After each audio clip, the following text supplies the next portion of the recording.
Esta impresionante fortaleza nunca llegó a ser usada con fines defensivos, debido a que para cuando se terminó, en 1919 ya se había quedado obsoleta con la aparición de la aviación. Sin embargo, se utilizó como penal militar. Hoy conoceremos los secretos del fuerte de San Cristóbal, aunque su nombre oficial es el fuerte de Alfonso XII. Comienza una mirada atrás.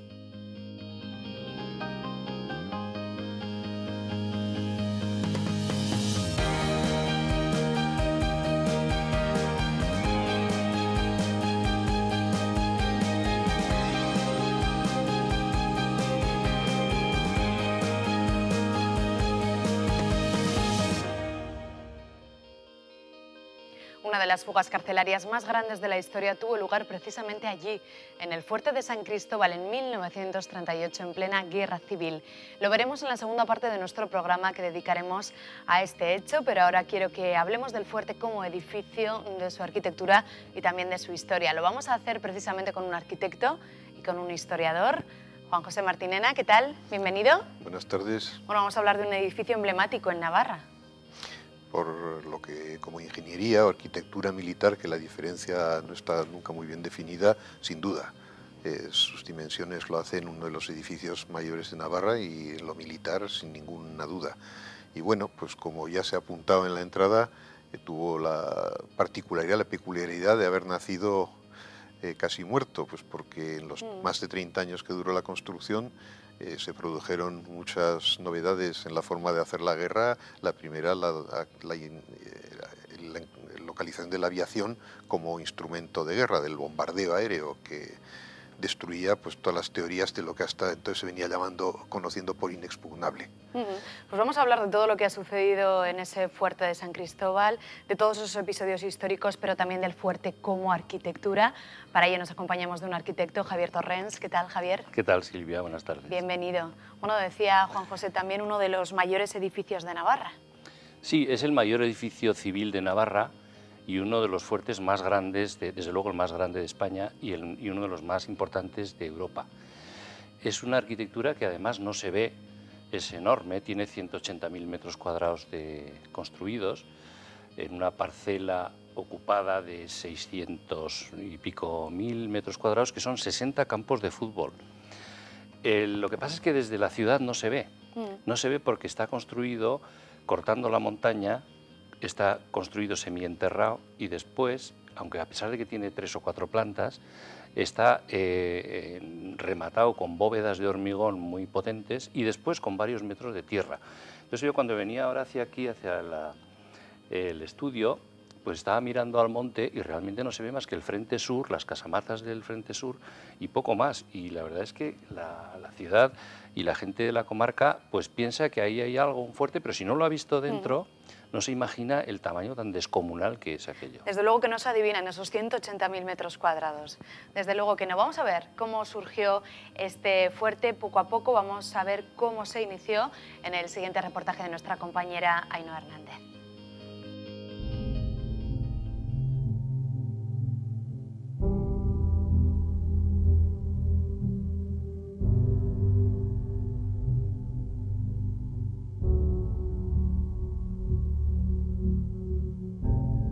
Este impresionante fuerte vigila Pamplona desde 1919, aunque la necesidad de una fortaleza dominante sobre la capital viene de antes. Ya en 1276 se habla de un castillo en la cima de San Cristóbal en las crónicas de la Guerra de la Navarrería y de un ataque francés a la fortaleza. También hay referencias a la fortificación en la cumbre de San Cristóbal durante la Guerra de la Convención. En las guerras carlistas, los partidarios del conde de Montemolín sitiaron Pamplona. Aunque no llegaron a tomarla, dominaron su capital, Estella, y todas las fortificaciones de las proximidades. Finalizado el conflicto, el gobierno civil de Navarra solicitó al rey el levantamiento de un fuerte en el monte San Cristóbal para completar las posibilidades defensivas de la ciudadela de Pamplona. Dirigió las obras el comandante de ingenieros José de Luna y Orfila. El propio rey visitó personalmente el lugar. Por eso, a partir de 1884, el nombre oficial del fuerte será el del rey, Fuerte Alfonso XII, aunque comúnmente se le conoce como Fuerte de San Cristóbal. Las obras se prolongaron desde 1878 hasta 1919. Se realizó tras volar la cumbre del monte y poder excavar así hacia su interior. Son 3 pisos que no se pueden apreciar desde fuera. Sus muros están cubiertos por 2 metros de tierra que lo protegen y hace que sea imposible imaginar su impresionante arquitectura interior. Se encuentra rodeada por un extenso foso que impide el acceso de un hipotético ataque de la infantería. Su extensión es de 615.000 metros cuadrados de terreno, de los cuales 180.000 son de fortaleza. La fortificación estaba preparada para albergar a 1.100 soldados que en caso de guerra podrían subsistir 4 meses sin ayuda del exterior. Para ello, el ejército compró un manantial situado en Berriozar con el que se abastecía el fuerte, además de con agua de lluvia. Los depósitos de agua tienen una capacidad de 315 millones de litros. Pero lo cierto es que el fuerte nunca llegó a ser usado con fines defensivos. Cuando acabaron las obras, en 1919, ya había aparecido la aviación, así que su función defensiva se había quedado obsoleta. Desde 1934 hasta 1945 se utilizó como prisión militar. Desde el principio, la falta de higiene y salubridad provocaron denuncias, con exigencias de traslado de los presos y del cierre de la edificación como penal.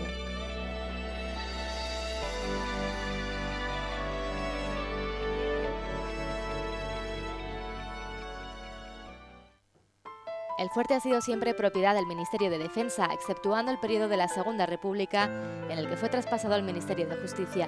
El 16 de noviembre de 2001 fue declarado Bien de Interés Cultural. Actualmente no tiene uso militar ni ninguno otro. En 1991 lo abandonó el último retén de vigilancia. Se estudia un modelo de gestión compartida con otras entidades públicas para reutilizarlo. En 2009 se realizaron las primeras visitas guiadas. Los asistentes pueden ver las cuadras, la capilla, los calabozos, edificios de pabellones y de accesorios, el patio o las habitaciones fortificadas. Pero ni tan siquiera paseando entre sus muros o acercándonos a sus calabozos podemos hacernos una idea de lo duro que tuvo que ser estar encerrado aquí.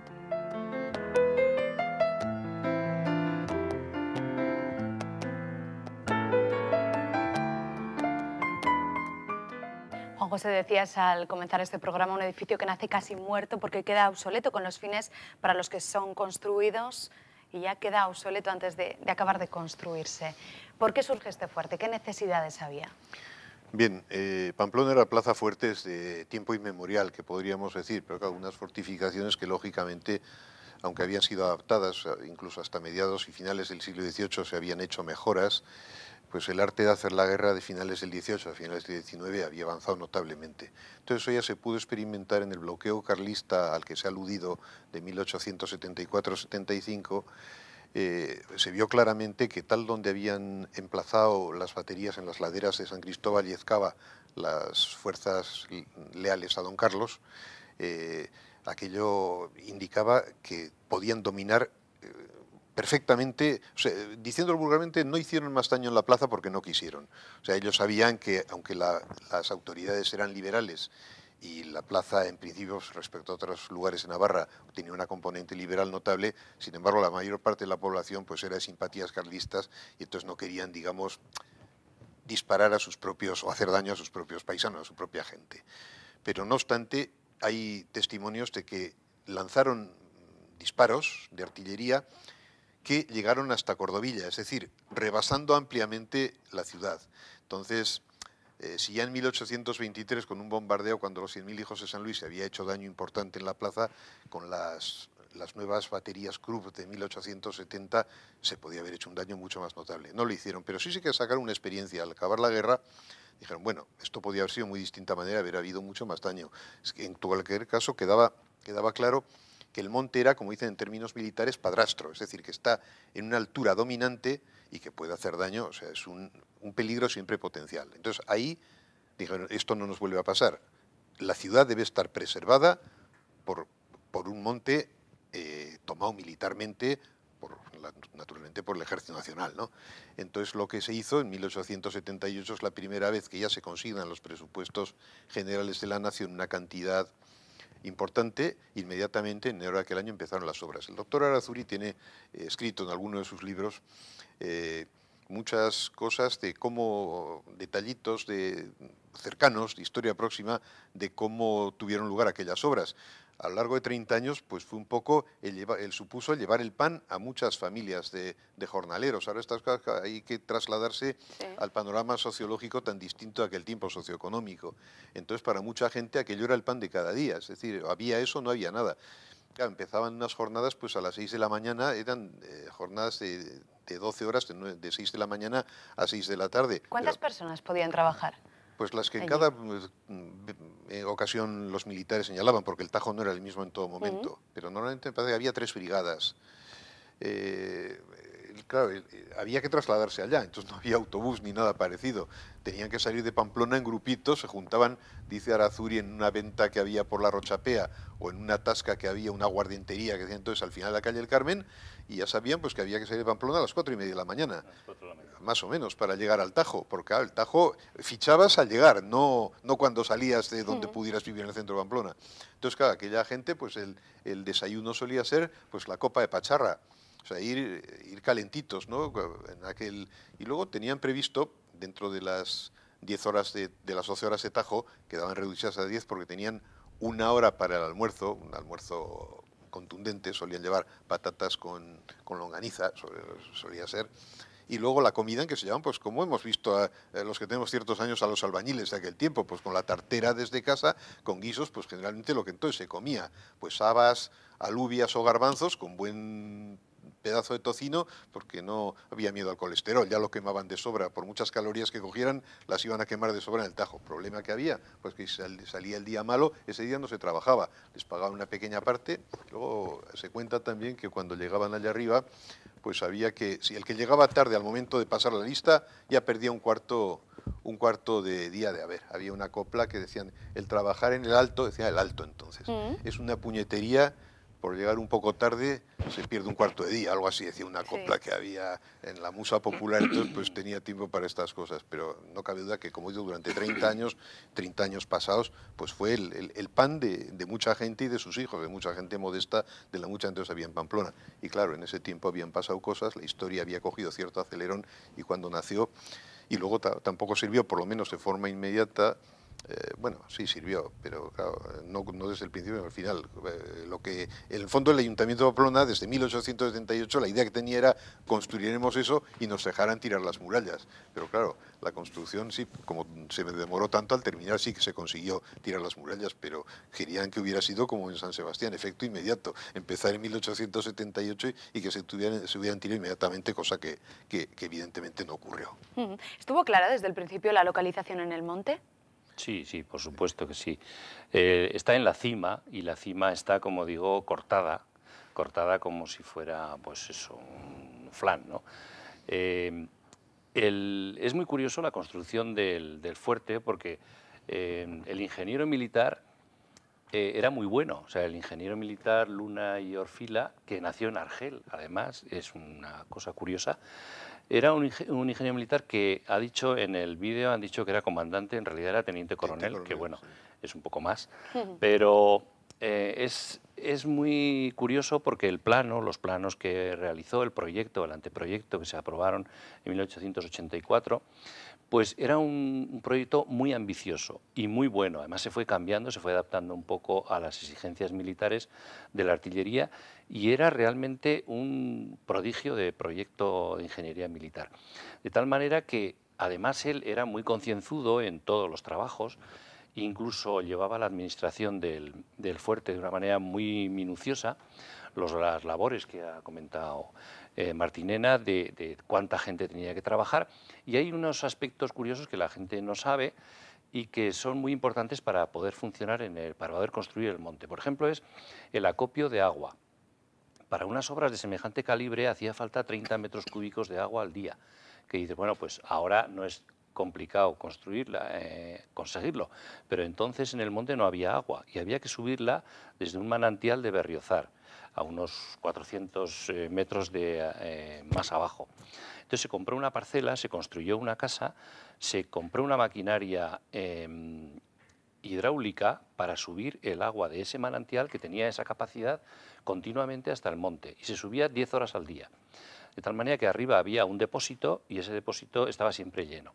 con la cantidad necesaria. Luego arriba también se tendieron vías, unos 1.600 metros de vía estrecha, de un pequeño ferrocarril de vía estrecha de 50 centímetros, que era el sistema Deauville o de Deauville o no sé cómo, que era de vagonetas que tenían, pues, no llegaba a 1 metro cúbico para material, y lo tiraban las caballerías, se estaba movido por caballerías. Entonces, era un sistema bastante complicado, bastante bien hecho, y que permitió precisamente el realizar una obra de semejante envergadura, ¿no? Si no, no se hubiera hecho. La verdad es que es un prodigio. Y a mí, yo como arquitecto, me reivindico mucho la ingeniería militar, y es una paradoja en la comarca, precisamente porque el fuerte, que es arquitectura, podemos decir, está hecho por ingenieros militares. Y, sin embargo, el acueducto de Noain, que forma parte de la traída de agua de Subiza, está hecha por un arquitecto que es el mismo que hizo Ventura Rodríguez, que es el mismo que hizo la fachada de la catedral.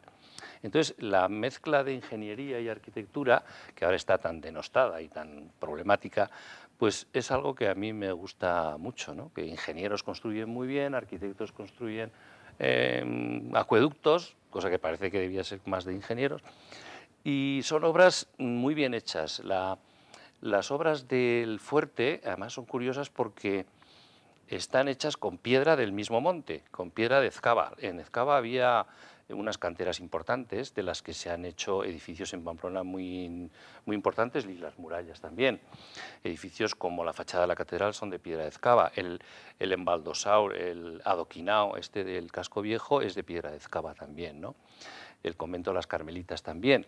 Entonces, está construido, las grandes bóvedas están construidas, los muros de piedra, con los esquinales de sillería y luego de mampostería, y todas las bóvedas son de hormigón, unas bóvedas de hormigón de 2 y 3 metros de espesor.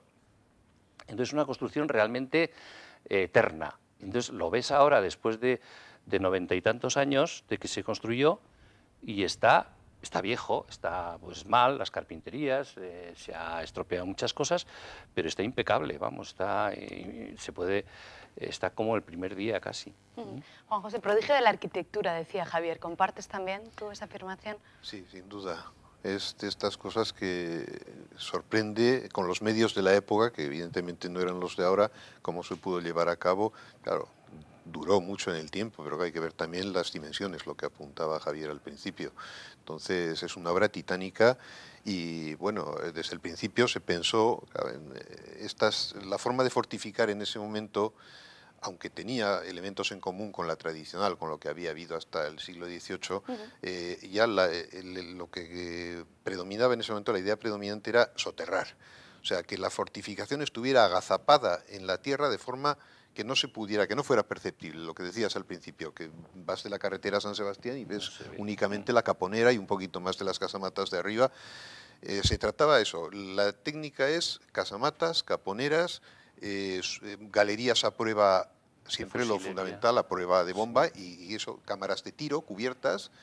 El abovedamiento por dentro, una vez que ves las cámaras de tiro, pues parece el de San Ferran de Figueras, que es de mediados del siglo XVIII. O sea, algunos elementos subsisten en el tiempo, pero empleando ya materiales que en el XVIII no se conocían menos. Y la obra, el resultado ha sido importantísimo.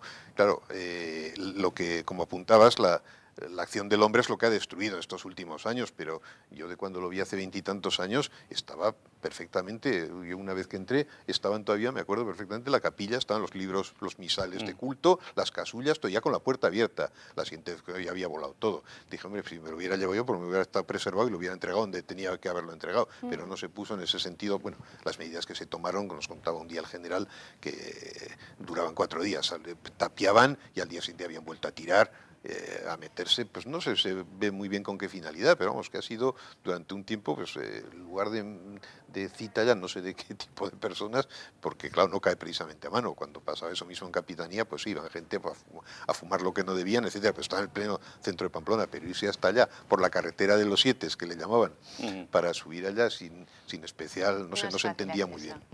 Desde luego.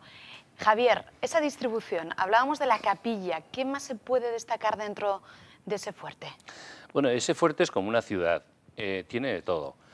Tiene, como digo, agua, un agua muy buena de Berriozar, pero también tiene unos aljibes que se han nombrado también en el vídeo. Unos aljibes son pues, unos pozos de recogida de agua de lluvia, que además se filtraba, había unos pozos de decantación, de tal manera que el agua de lluvia se depuraba y después se podía utilizar para beber, ¿no? De la misma manera, había una red de saneamiento, de alcantarillado, que también tenía unos pozos de decantación para poder después echar a los... O sea, era una ciudad absolutamente, para 1000 habitantes, fíjate, en aquella época Pamplona pues tendría, no sé, 15.000 habitantes o 17.000, no más. Y sin embargo allí en el fuerte estaba previsto para 1.100 personas, que contando las familias de los mandos pues serían algo más.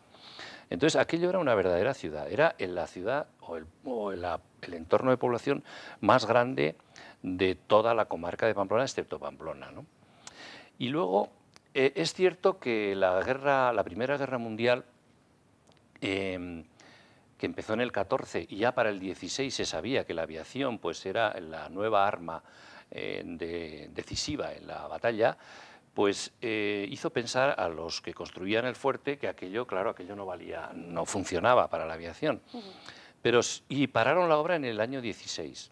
En el 1916 se paró la obra indefinidamente, pero sin embargo, en el 17, al año siguiente, se mandó reanudar la obra. O sea que sabiendo que no valía, es un caso curioso, que sabiendo que era muy dudoso que la efectividad del fuerte, se mandó terminar la obra y efectivamente se terminó en 2 años. En el 19 se terminó completamente. Y luego, los usos que ha tenido ha sido no solo prisión militar, sino muchas otras cosas.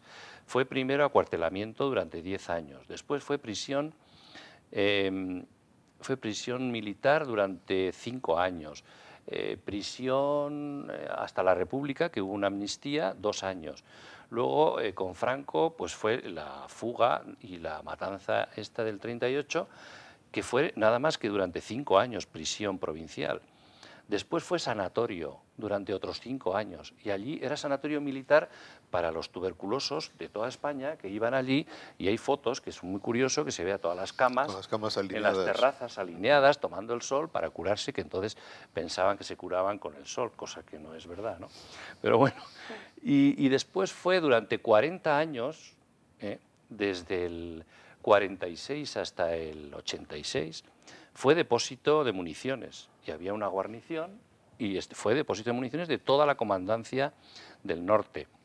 Y hasta ahora pues han sido 27 años de abandono. O sea que el fuerte ha sido un poco de todo, pero la obra ha valido para todas esas cosas. Aspectos que se desconocen muchos, también el nombre, el fuerte de Alfonso XII. Muchos desconocen también que se llama así oficialmente. Sí, siempre para Pamplona será San Cristóbal. Yo no estoy del todo seguro que sea el San Cristóbal de la guerra de 1276. Con los conceptos de estrategia de 1276 no tenía sentido hacer un castillo a 890 metros de altura. La altura que entonces controlaba un castillo medieval podía ser el Monte Mendillorri o el Alto Santa Lucía. Estamos pensando, ¿ves?, con criterio de artillería moderna, que en 1276 no la había, ¿no? Pero bueno, lo cierto es que el nombre oficial de Alfonso XII pues está ahí, y en los documentos, la planimetría militar consta así. Y luego está el detalle curioso de que claro, estaba el año 1884, estaba Alfonso XII tomando las aguas, como se decía entonces, en Betelú, y se trasladó por sorpresa, dicen, o sea, no avisaron la llegada. Y de repente se presenta al rey y se cuenta, y debe de ser cierto, que se presentó y al dirigirse al director de la obra, sí, porque aquí el coronel dice, teniente coronel, majestad, coronel. Al día siguiente salía en el boletín oficial el ascenso por la voluntad del rey expresada de forma verbal. Los reyes no se equivocan. Entonces, que contaba ese detalle. Y nada, el rey vio, beni vidi vici, como decían, vio todo, se llevó la idea cabal del asunto, se llevó una muy alta idea, justa por otra parte, de la competencia profesional de don José de Luna, y se volvió pues, a Betelú, luego probablemente a San Sebastián, que era muy... porque fue, creo, en el mes de agosto la visita, en 1884, la familia real entonces veraneaba prolongadamente. Y ese es el detalle que hay, que, bueno, aparte de lo que simplemente esta tradición militar tan española de dedicar a los reyes, reinas o príncipes baluartes, fortines, etcétera, pues es el último caso ya que conocimos, que se conoció en Navarra de esta antigua práctica. Sí, pero sin embargo, esa denominación monárquica de Alfonso XII, después la República se volvió a cambiar el nombre oficialmente a Fuerte de San Cristóbal, con lo cual no es que le llamemos Fuente de San Cristóbal y se llame Fuerte de Alfonso XII, sí que es verdad que la placa lo pone, pero oficialmente el último nombre oficial es el Fuerte de San Cristóbal. Secretos de este fuerte, vamos a quedarnos con ello. Gracias por habernos acompañado en esta primera parte del programa. Juan José Martinena, historiador, gracias, un placer. Gracias a y Javier vosotros. Torrens, arquitecto, gracias por habernos acompañado en esta primera parte. Hacemos una pequeña pausa y enseguida estamos aquí, de vuelta en Una mirada atrás. Hasta ahora mismo.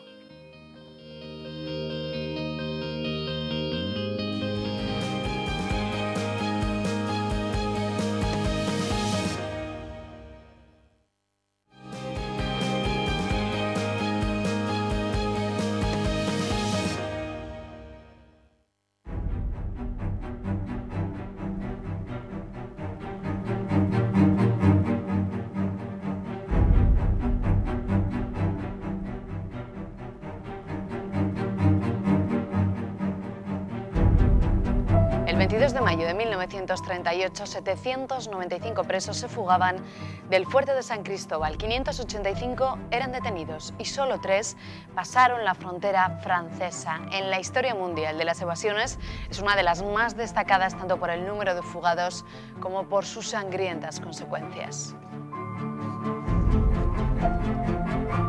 Seguimos hablando en esta segunda parte de Una mirada atrás del fuerte de San Cristóbal con nuevas invitadas que paso ya a presentarles. La primera de ellas es Olga Alcega. ¿Qué tal, Olga? Hola, bienvenida. buenas tardes. Ella es la presidenta de la Asociación de Familiares de Fusilados y Desaparecidos de Navarra.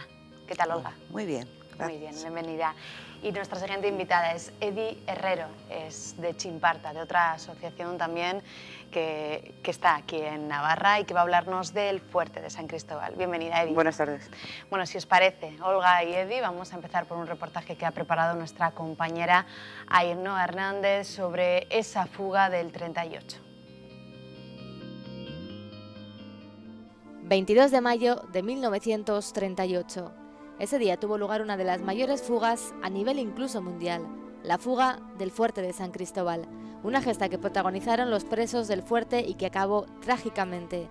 Se escaparon más de un tercio, 795, solo 4 lograron pasar la frontera de los Pirineos, 585 fueron detenidos, 207 fusilados. En ese momento había 2.487 personas detenidas, la mayoría dirigentes políticos y sindicales y militantes revolucionarios y republicanos. Sus condiciones en el fuerte llegaban a ser inhumanas. Palizas, hambre, piojos, ausencia de camas o mantas, tenían prohibido leer o asomarse incluso a las ventanas bajo el riesgo de ser disparados. Entre el 1 de enero de 1937 y el 6 de julio de 1945 murieron 305 presos. En estas condiciones tan duras surgieron fuertes lazos de amistad. Un grupo de 20 presos, bajo la dirección de Leopoldo Pico, planeó durante un mes una fuga, la gran fuga del fuerte de San Cristóbal. La prepararon de forma minuciosa. El domingo 22 de mayo de 1938, en apenas media hora, un grupo de reclusos se hizo con el control de la cárcel. Primero redujeron a los guardias que les llevaban la cena. Les quitaron las llaves y se pusieron sus uniformes para atravesar el patio. Rindieron también a los soldados de las garitas. 795 reclusos consiguieron salir de la prisión, pero un soldado que volvía de Pamplona se dio cuenta de lo que estaba ocurriendo y bajó a la ciudad a dar la voz de alarma. Además, un preso, el falangista Ángel Alcázar de Velasco, encarcelado tras los sucesos de abril de 1937, también corrió monte abajo para avisar.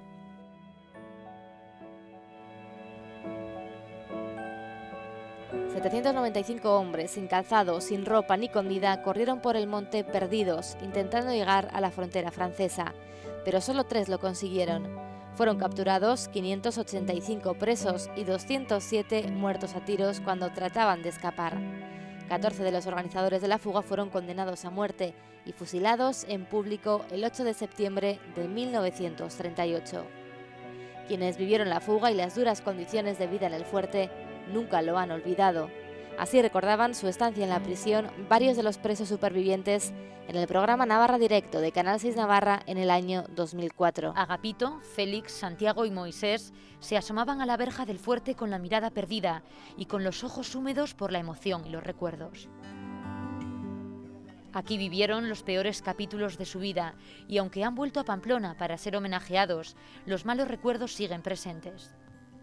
Todos ellos fueron presos políticos y pasaron aquí varios años de juventud. Ahora, cuando las arrugas ya han invadido sus rostros, siguen pidiendo que se conozca su historia. Bueno, Agapito, ¿qué ha supuesto volver al fuerte de San Cristóbal? Sé que había venido antes, pero ¿qué ha supuesto volver después de tantos años? ¿Qué recuerdos le trae? Pues, ¿qué te voy a decir? ¿Qué recuerdos me trae? Si yo he estado pensando desde que me metieron todas las noches pensando en ello. Todas las noches. ¿Sigue recordando lo que vivió aquí usted? Claro, aquí y en lo que me hicieron en mi pueblo. 5 años fueron, 5 años de cautiverio. No llegó. ¿Y cómo fueron esos 5 años? ¿Qué recuerda? 53 meses. 53 meses, un día tras otro. Sí. ¿Cómo recuerda el día de la fuga? ¿Usted por qué decidió fugarse? Porque nos tuvimos que salir todos. Llevábamos ya a lo menos 3 o 4 meses o 5, para mayo salimos. ¿Cómo lo recuerda, Luis Félix? Muy mal, muy mal. Aquí nos mataban de hambre y de palos que nos daban. Fue tan duro lo que vivieron aquí que los propios compañeros con los que compartían celda hicieron a través de la solidaridad posible la supervivencia, ¿no? Que se hicieron como muy compañeros unos de otros para poder soportarlo. Sí, normal. Éramos muy amigos todos y los mayores nos enseñaban a los jóvenes como yo, que no sabíamos nada, nos fueron enseñando lo que ellos sabían. Y bueno, había un compañerismo muy bueno. Preso fugado, que no se parece en nada. ¿Este era usted? Ese era yo. Pero esta fotografía, mira cuándo está hecha. En 1942, ya había salido de San Cristóbal para entonces. Sí, ya estaba en Marruecos. Recuerdos muy tristes. Eso es lo que ha supuesto. Recuerdo que por un lado, porque así era preferible no haberlo vivido, las cosas como son. Pues lo estoy pasando fatal. Dicen algunos compañeros que la estancia aquí en este fuerte, o el tiempo que transcurrieron dentro, no se olvida, ¿no? Que ellos no lo han olvidado ni un día de su vida. No se puede olvidar aquello, no se puede olvidar. Hay cosas que no se pueden olvidar aunque se quiera. ¿Cómo se va a olvidar? ¿Cómo lo resumiría usted, el tiempo que pasó aquí en San Cristóbal? Pues qué sé yo, no sé qué decirla. Porque eso tiene tanto que contar y tanto que se ha pasado y, en fin, que no. Desde entonces, cada 22 de mayo se rinde homenaje a los presos del fuerte. Las asociaciones de memoria histórica como Chimparta se encargan de que todo esto no se olvide. Mientras tanto, el fuerte de San Cristóbal, impasible, sigue vigilando desde la altura la ciudad.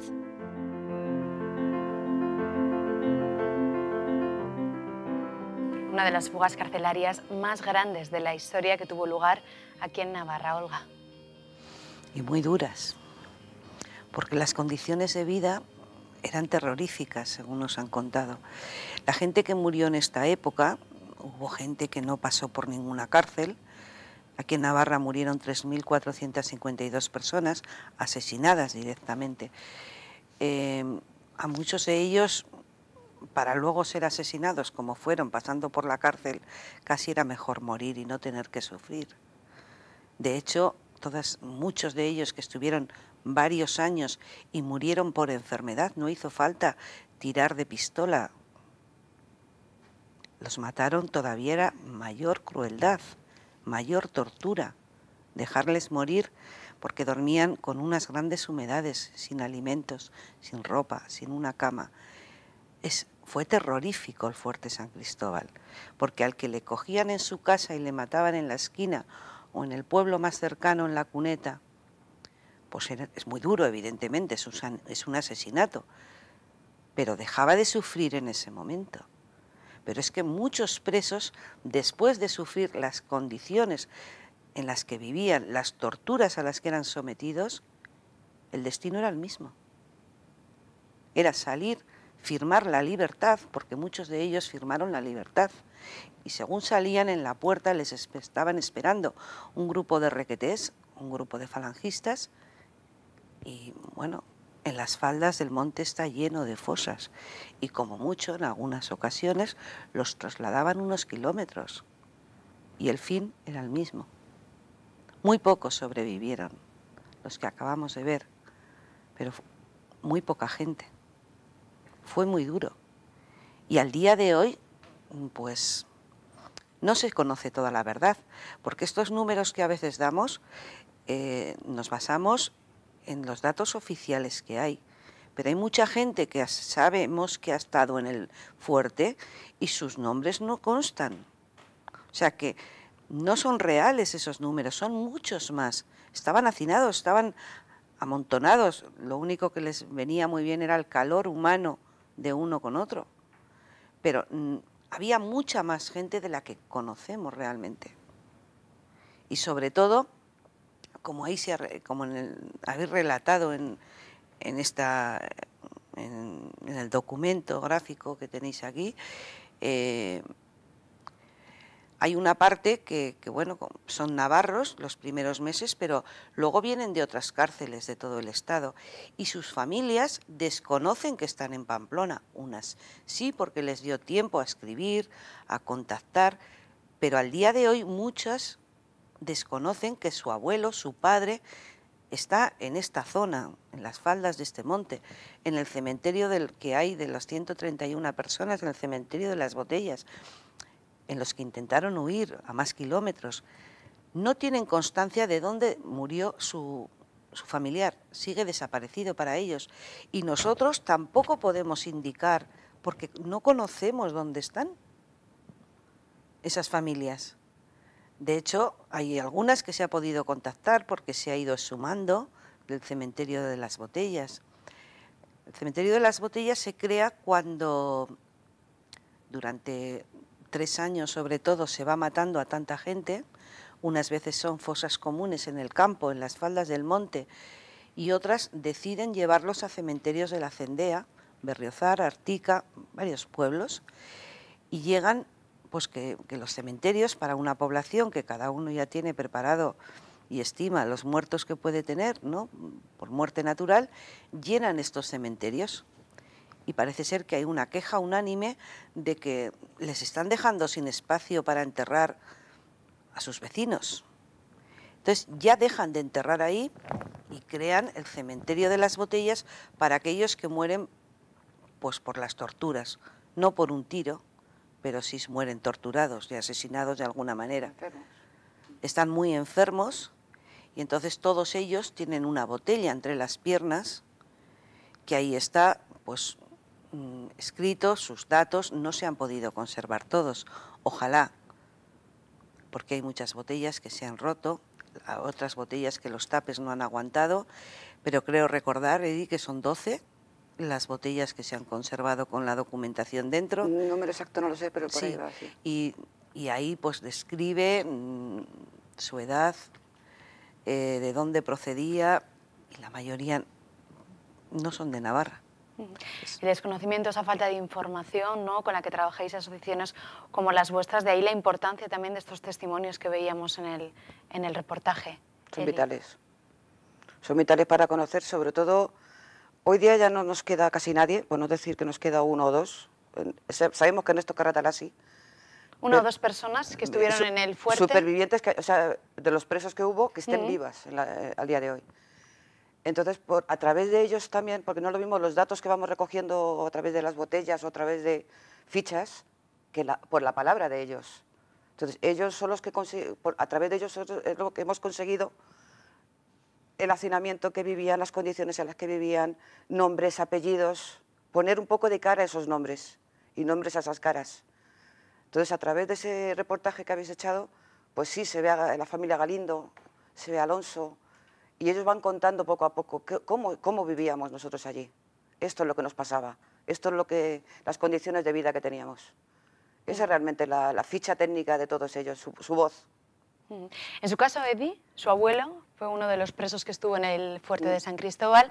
Fue trasladado, no era navarro, no, pero sí que fue trasladado a este fuerte desde Miranda. Burgos, desde Burgos. Le detienen, ellos estaban en Miranda de Ebro, mis abuelos.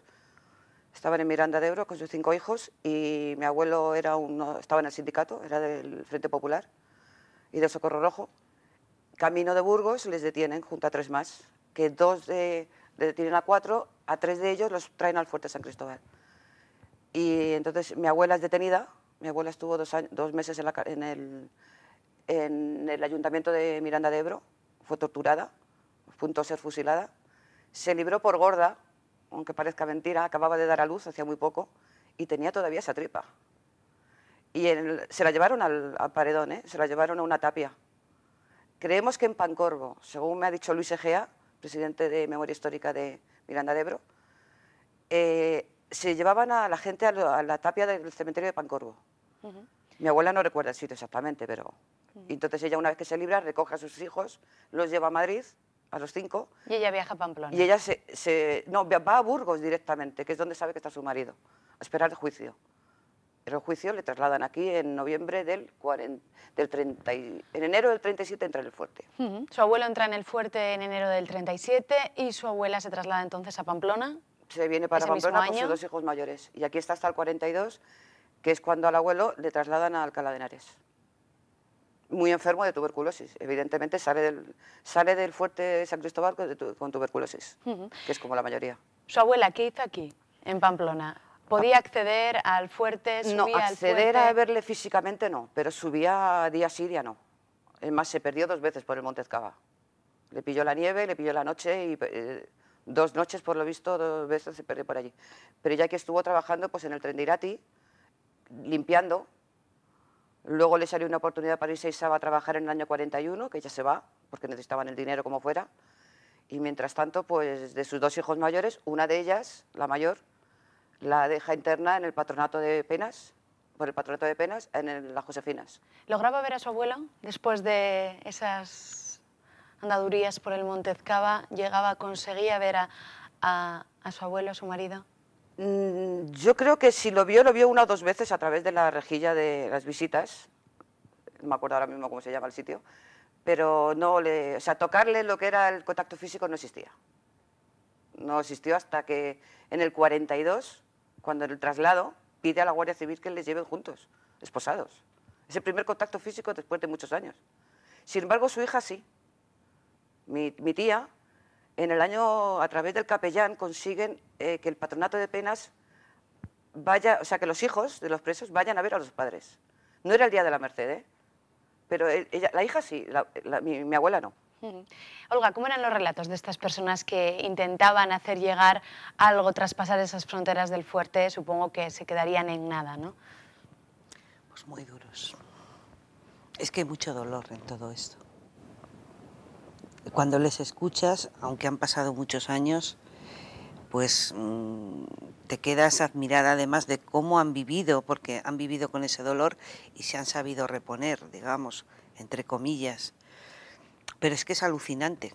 Un espacio que lo tenemos tan cerca, que en Pamplona todos echamos la vista y vemos ahí el fuerte, el monte, y que no se haya conocido la verdadera historia de este fuerte, que no sea un espacio abierto para que todos conozcamos, todos los ciudadanos de donde quieran venir, pero por supuesto los de Pamplona, y veamos cómo es el fuerte.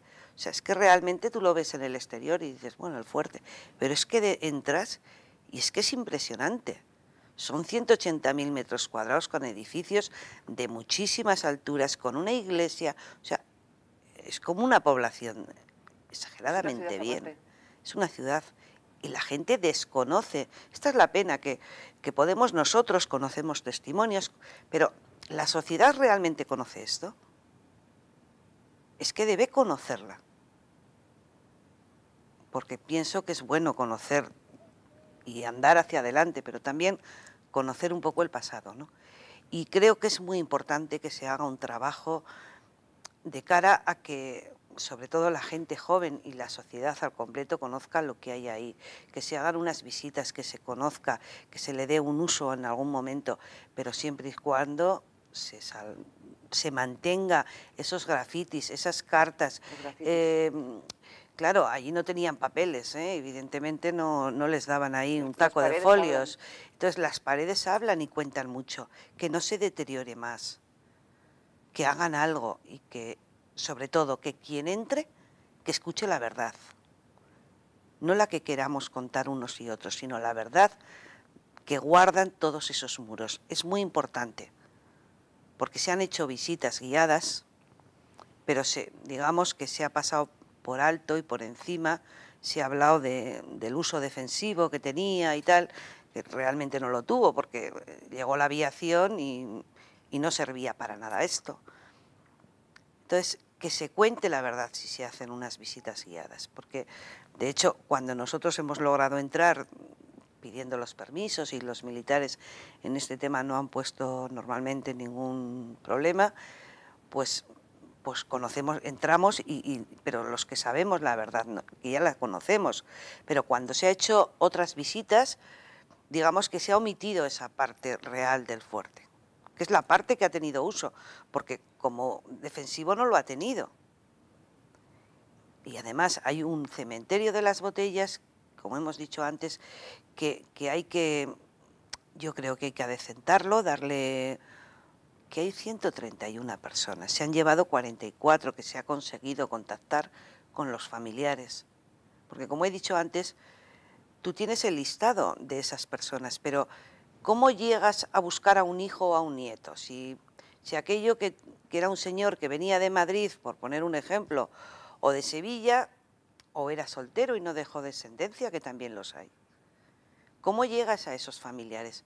La dificultad es muy grande, porque se ha intentado por medios de comunicación, han salido los listados y a veces ha dado ha surgido efectos, sí, y se han puesto en contacto y han venido y han solicitado la exhumación, se les ha entregado, han hecho homenajes cuando se les han llevado en Salamanca, en tantas ciudades de España, ¿no? Así se han llevado 44. Pero el resto, los que queden, porque además está muy fácil la exhumación, cuando se pusieron los 131 al aire, que lo hizo Chimparta con Aranzadi, Paco Echeverría, todo el grupo de trabajo de Aranzadi, esto empieza porque aparece un documento que estaba en la diócesis de aquí de Pamplona, que era del capellán y tiene pues cómo están enterrados, una cronología, un gráfico, y entonces se ponen todos al aire, todos los esqueletos, no se sacan, pero sí se limpian, ahí es cuando se ven las botellas, todo esto, y ya se sabe quién es cada uno de ellos, ¿no? Y se les vuelve a enterrar con un geotextil, que es una tela blanca que les protege, para llegado el momento ya saben dónde está cada uno de ellos y si un familiar lo solicita, enseguida pues viene el equipo de Aranzadi y sabe cuál es el lugar concreto y se sacan esos huesos. De hecho, ha habido, pues hace unos meses, sí, fue la última. Algo así. Pero siempre han de quedar, por lo tanto, a ese espacio hay que dignificarlo. Pienso que es necesario dignificarlo porque ahora el que va por el monte seguramente no sabrá que ahí hay personas enterradas. Como tampoco se han preocupado, esto sucedió hace 77 años, pero llegó la democracia. ¿Por qué el Ministerio de Defensa, los militares, todos ellos eran conocedores de que ahí estaba este cementerio? Y eran conocedores de todos los crímenes que se cometieron. Y está todo plagado de fosas comunes. ¿Por qué no se pusieron en contacto con las familias y les dijeron, aquí tenéis a vuestro abuelo, a vuestro padre, quien sea, está enterrado aquí? Nunca. Hemos tenido que ser las asociaciones las que hemos luchado por tener la documentación que se nos ha querido dar, porque puede ser que haya más. A veces yo siempre digo, ¿dónde están los archivos de la Guardia Civil? Y nunca los hemos tenido acceso a ellos. Entonces, ellos han tenido todos los listados desde el primer día. Las asociaciones hemos tenido que investigarlos y localizarlos para saber. Pero y las familias nos hemos puesto en contacto las asociaciones. Nunca ha sido el Ministerio de Defensa ni el Estado, cuando tenían todo en ellos para haberlo hecho. Es penoso. Esto ocurra. Y es que han pasado 77 años. Bueno, estamos ya fuera de tiempo, tenemos que despedirnos ya el programa. Gracias por habernos acompañado, Olga Alcega y Edi Herrero. Gracias por habernos acompañado. Gracias a vosotros. Para hablar del fuerte de San Cristóbal. Y a todos ustedes les espero la próxima semana aquí en Navarra Televisión con una mirada atrás. Hasta entonces, adiós. Gracias.